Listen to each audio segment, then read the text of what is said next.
As articulações em torno da PEC dos precatórios também movimentam a oposição no Senado.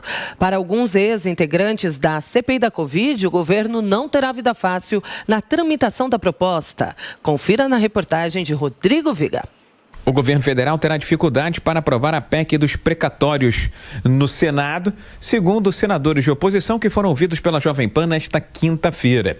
A matéria passou pela Câmara dos Deputados e agora está sendo apreciada pelo Senado Federal. Essa PEC dos precatórios posterga o pagamento de dívidas do governo federal, já reconhecidas pela Justiça, e abre espaço também para o Auxílio Brasil, uma ajuda às famílias mais carentes, no valor de R$ 400, aquelas pessoas que foram afetadas pela pandemia de Covid-19.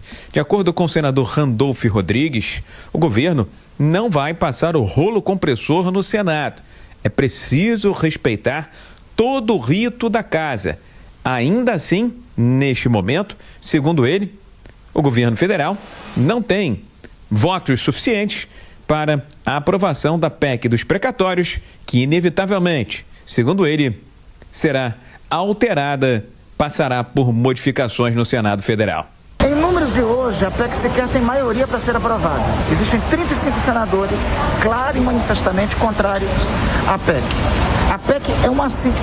A PEC, se prosperar, ela subverte a ordem jurídica, porque através de proposta de emenda constitucional se derrota, através de proposta de emenda constitucional se subverte uma decisão judicial.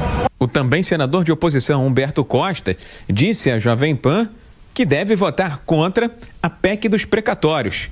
Acha que há outros caminhos e alternativas para ajudar os mais carentes impactados pela pandemia de Covid-19. O auxílio emergencial ou o Auxílio Brasil pode ser viabilizado sem a necessidade dessa proposta de emenda constitucional.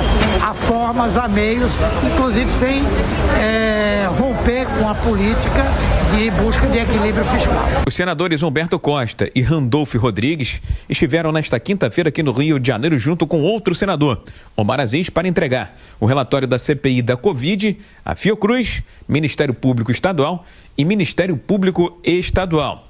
Eles saíram da sede do MPF Fluminense animados. Ouviram de procuradores que há investigações em curso sobre supostas irregularidades que teriam acontecido no sistema de saúde federal aqui do estado do Rio de Janeiro. O senador Omar Aziz deixou a sede do Ministério Público Federal, dizendo, inclusive, que a saúde federal do Rio de Janeiro tinha um dono. Do Rio de Janeiro, Rodrigo Viga. Amanda?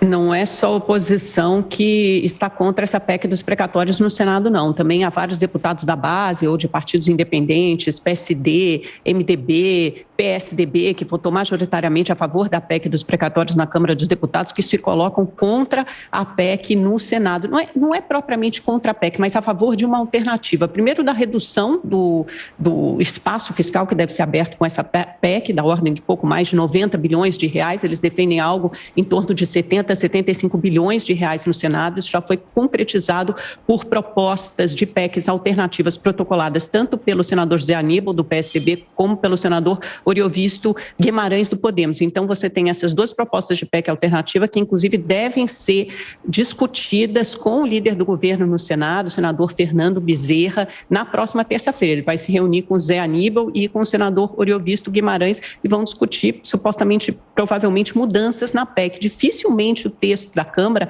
passará exatamente igual no Senado. E se mudanças forem feitas, né, o Zé Maria explica melhor para a gente, essa PEC terá que voltar para a Câmara.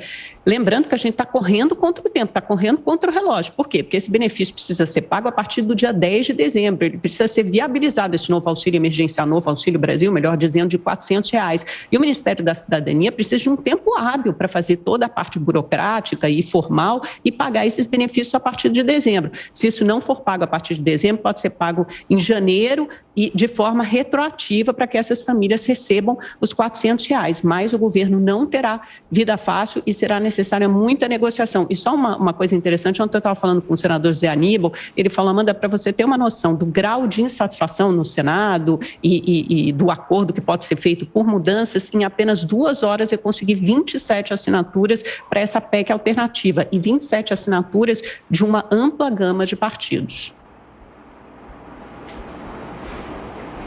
Bom, a questão dessa PEC dos precatórios, vamos lá. O que acontece com o desconforto, né?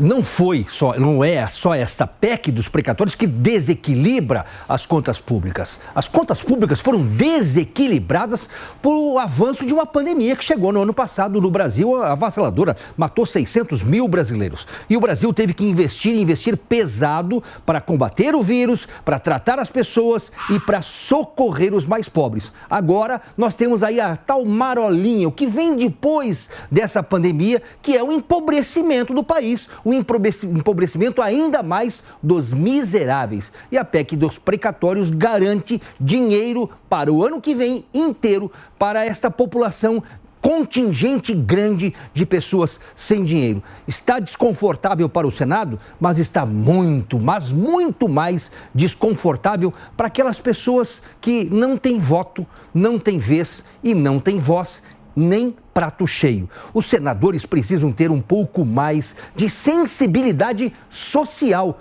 muito mais em cima do que os seus próprios interesses políticos. Até porque nesta PEC dos precatórios, nós temos ali embutido dinheiro reservado para compras de vacinas para o ano que vem. Agora, se houver mudanças no Senado, volta para a Câmara e aí o caminho fica mais longo, colocando aí a possibilidade de não dar tempo de colocar dinheiro e comida no prato dos brasileiros.